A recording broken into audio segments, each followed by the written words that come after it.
Well, we've always said, going back until May, when we issued the first guidance to schools about the return in June, about this was an area we'd keep under constant review. We said the same in July when we issued the guidance for full September return.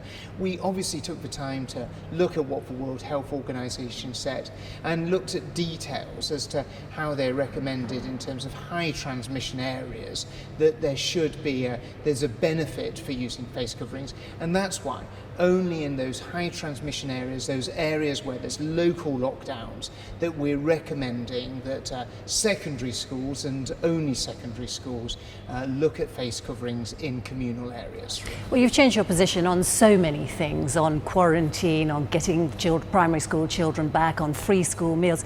The only consistency this government is showing is an ability to say one thing and then do another. Well, what you see is the guidance that we issued back in July on the full return to schools.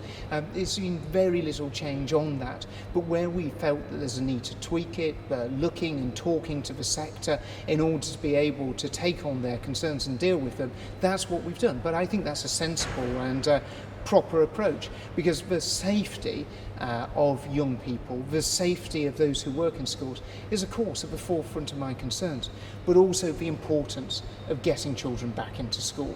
But after so many U-turns, is this a government that people can have faith in? We are, at every stage, mustn't forget, we're dealing with a global pandemic, something that we've never expected or would expect to have seen in sort of our nation's history.